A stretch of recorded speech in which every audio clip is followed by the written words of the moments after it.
Here they are headed to the AFC Championship game.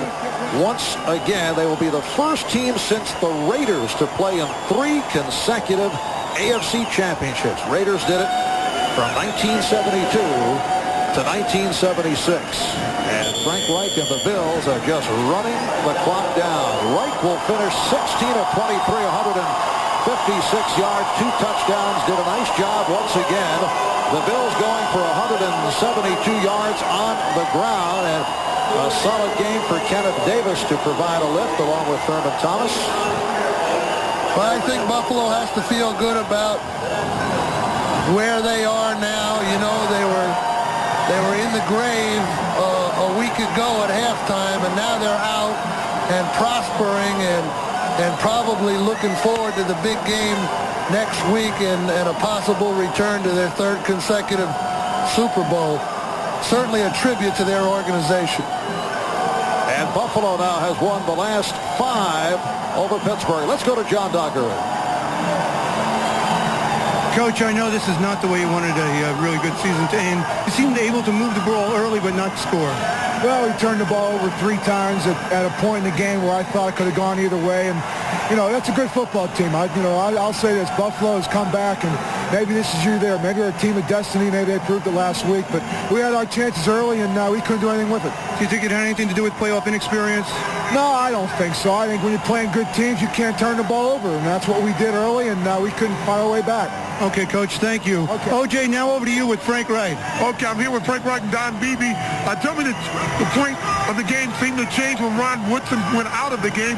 That you guys were aware that Walker was in, that you go after him as dramatically as it appeared. Rod's a great corner, but no, we didn't really know that he was out. That we just were trying to execute what we could do. And, Don had a big game, and it's no secret that I like going to him. He's a very talented receiver, and he often gets overlooked in our offense. But I think this year he's had a great year, and what a weapon he is. Don, why do you always have such success against Pittsburgh? Well, first I'd like to say thanks to Frank for pumping me up so good, but now Frank, it's more coincidence than anything else. I think they tend to shut up over the middle things, and we can get the outside routes, and that's what we did. What about in the 3rd quarter? You were trying to go to BB, and it was almost intercepted by Sheldon, went the other way. What happened on that play? I just made a bad read.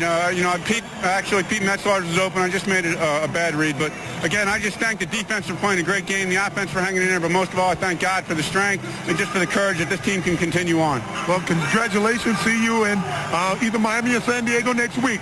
John Dockery, over to you. O.J., I'm over here with Rod Woodson. Rod, what happened in the first half?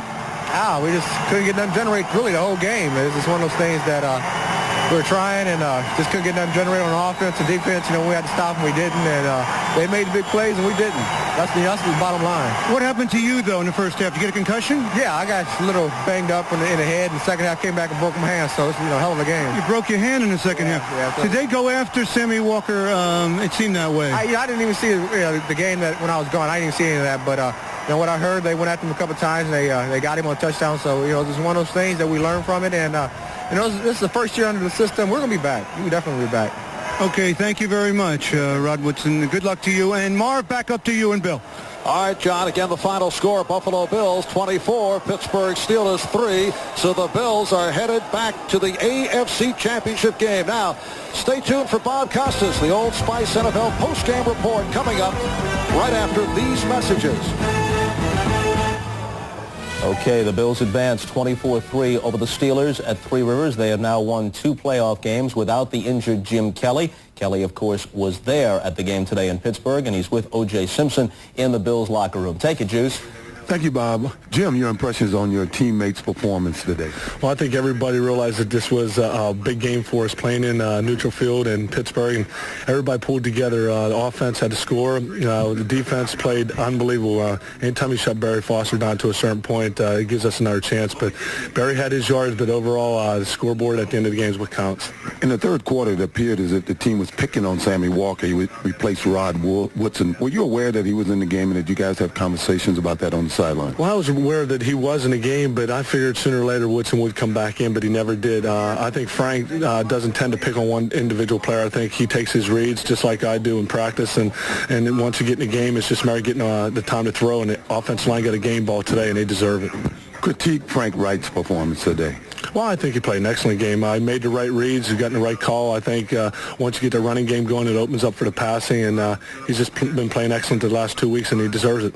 I noticed before the game you were on the field. You were moving pretty well. You were throwing the ball. I think we're going to have that on video here. Tell me about how you feel and critique your performance. It feels pretty good. It's just not 100% yet. I haven't really tried too much lateral movement yet. I start rehab on it Monday. I'd like to be in there when wherever we play, whether it's San Diego or Miami. And it's just one of those things you got to take day by day. But just really can't wait. I can't wait to get back in there, and it's just one you have to just wait and see what happens. Offensively, your team has been moving, especially since halftime of last week. If you're healthy this week, you feel as if you can play. Do you think you will start next week ahead of Frank Wright? Well, that's really up to the coaches. If I feel that I'm ready to play and I let the coaches know, yeah, I probably will be the starter. But, when you see Frank doing a good job, you see Kenny Davis in there with me and Thurman standing on the sidelines, you start to wonder. But it's one where if I feel I'm ready to play, hopefully I will. But if they go with Frank, Frank will be the one to go out there and hopefully win it for us. Well, hopefully we'll see you a little next week and hopefully, possibly in the Super Bowl.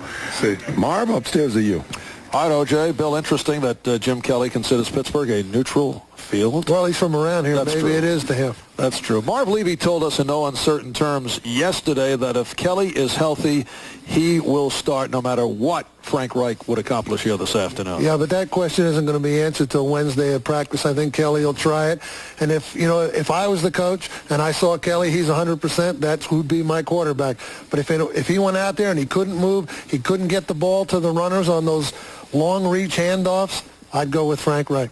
Now, Bill, aside from the injury status of Jim Kelly, the other concern is Bruce Smith. We saw him removed from the game on a couple of occasions because of the rib problem, but Bruce Smith today had an outstanding performance against the Pittsburgh Steelers. 5 tackles, 1 sack, 1 forced fumble. Key play right here. Well, that was a key play, and really this is the story of the Steeler offense in the first half. They moved the ball very, very well, but they turned it over. They had that fumble there. They had a couple of interceptions. Second half, they had a fumbled field goal snap, and you see Neil O'Donnell here throwing the interception. I believe this one's to to Odoms right here, number 37, intended for Ernie Mills, number 89, and those interceptions are what kept Pittsburgh off the scoreboard. And the other part of this contest, the fact that the Buffalo White receivers clearly outplayed the Pittsburgh Whiteouts. Well, I think you'd have to say clearly outplayed them in the second half. I think that's when the Buffalo receivers took over the game. Woodson was out. Frank Reich here throwing to Lofton and is able to get the touchdown to put them ahead 14-3 there, beating Sammy Walker. And it came down to one-on-one outside. We had mentioned that at the beginning of the game. Buffalo receivers won it. And once again, that Pittsburgh Steeler destroyer, Don Beebe, came up big as he did earlier this season, as he did last year in the regular season when he had the finest day of his NFL career with 4 touchdowns. Let's go downstairs to John Dockery. Thank you, Marv. I'm with Barry Foster. And Barry, Bill Parcells was just talking about you being able to run the ball early, the Steelers moving the ball early, but not being able to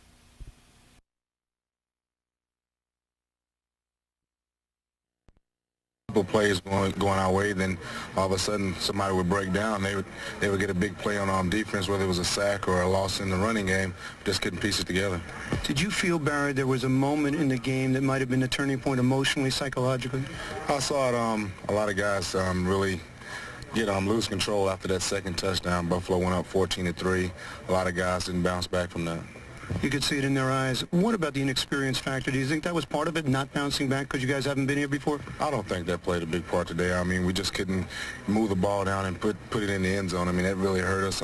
We did some good things against this good team, but just couldn't put it in the end zone. I mean, you did some good things, over 100 yards. Did Buffalo do anything defensively to change in the second half to slow you down? No, they did exactly what we thought we was going to do, but their mans beat our men more often than we can control them. So, I mean, they just did a great job of taking the game. Congratulations, on a good year, a tough loss. Thank you for spending some time with us. O.J., over to you now with Marv Levy. Hey, Coach, congratulations on another victory. But I want to question you about any second thoughts on going for it on 4th down First series of the game at midfield. Well, I didn't. Second thoughts now, because if you call something that doesn't work, you should have done the other thing.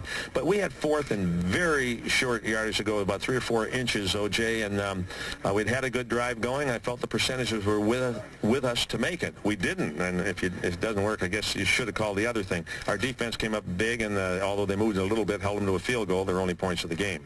Like last week, you came out in the second half and moved the ball a lot better. What adjustments did you make at halftime? Well, we're like anybody else, and we try and usually the adjustments you make at halftime, as you well know, is you throw out a lot of things. You say, all these things we had planned in this game, we can zero in on these fewer items, and that's really what we did. It lets the quarterback think more clearly. It lets the coaches on the sidelines think more clearly. So we eliminated about 40% of what we constructed for the game and concentrated on what we thought had a chance to work. Obviously, a question you're going to get in the next few days. If Jim Kelly is healthy, obviously Reich has done a good job for you the last 2 weeks. Who will start next week?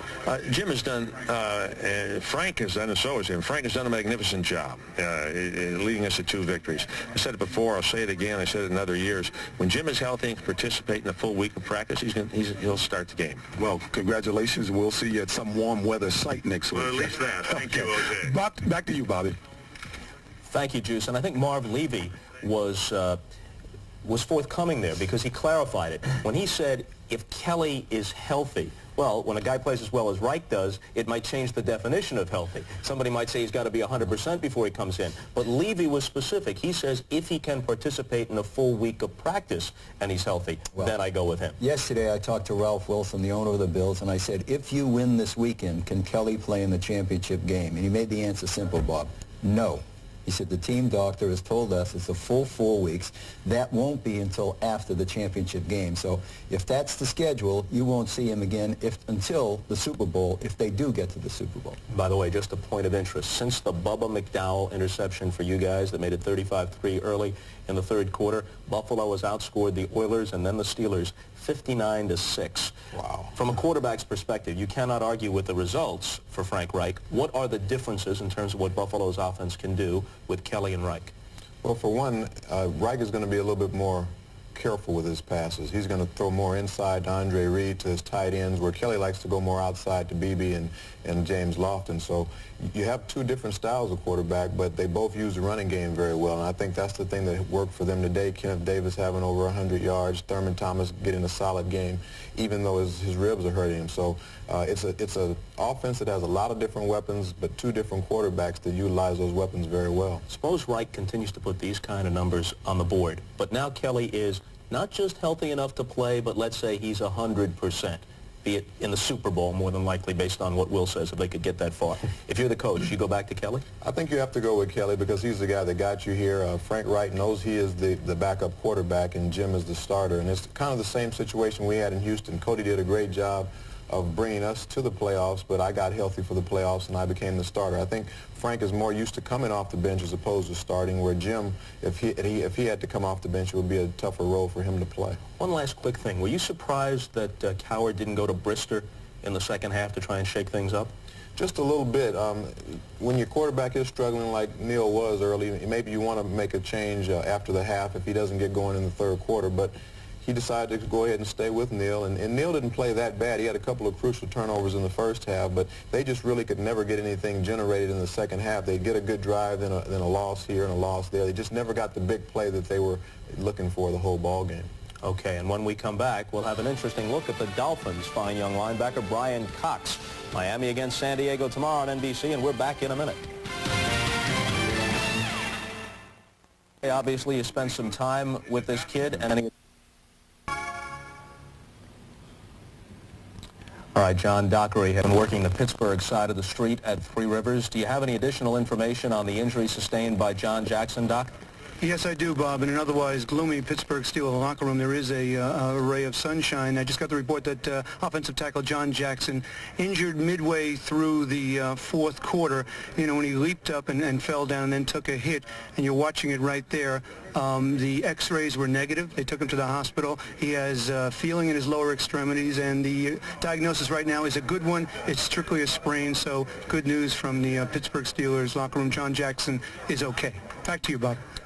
John Dockery, thank you, and obviously we're very happy to hear that. To save on the incoming mail, I made a miscalculation. I said that the Bills had outscored their opponents since falling behind 35-3 last week, 59-6. I shortchanged them a field goal. It's actually 62-6 for all you statistics mavens out there. Let's talk about the Chargers and the Dolphins for just a second. The Oilers played both. Now, you got San Diego before they got on a roll, and you beat them 27-0. You could have won at Miami, and you barely lost. Yeah, San Diego was definitely a different team back then when we played them. Stan Humphries was only starting his second ball game. We really shut down their running game that day and forced some turnovers, and I think that really hurt them. We could see then, though, that their defense was going to be a defense to reckon with the rest of the season, and once they got Humphries going in their offense, that really made their team fly. They're definitely a different ball club. Miami was a close ball game for us. We lost it on a field goal. We had an opportunity to kick one. We missed. They made one. That was the difference in the ball game. Is the way to beat San Diego with that defense to spread them out the way you did with the run-and-shoot team? Is that the formula? I think that's the best way because you get Junior Seau out of his element. They want to make him be able to move around and do a lot of different things, but when you spread him out, they put him down on the ground and make him a defensive lineman, and that's not something that they want to do with him. They want him to be able to control any area that he's in and move around and make big plays, and when you spread him out, he just can't do those things. In a few minutes at Candlestick Park, it's the Niners against the Redskins, and it was raining there for several days, but we understand the sun is peeking out. That's probably good news for the Niners. Anything that changes the circumstances, maybe it was a muddy game, might help the Redskins. Muddy game would equalize the game for the Redskins, but, you know, I talked to the Washington yesterday. They have 7 players who were hurt and did not practice this week who are going to try to play today. Okay, we're back here tomorrow for the game between the Dolphins and the Chargers. We come on at 3:30 Eastern Time. Our thanks to Warren Moon and to Will McDonough, O.J. Simpson, John Dockery, Marv Albert, Bill Parcells. Did I get everybody? That'll take care of it, and we'll see you all tomorrow. Thanks for being with us. The Bills over Pittsburgh, 24-3. They go against the Dolphins or the Chargers next week in either Miami or San Diego for the right to go to Pasadena and represent the AFC in the Super Bowl. See you tomorrow, everybody.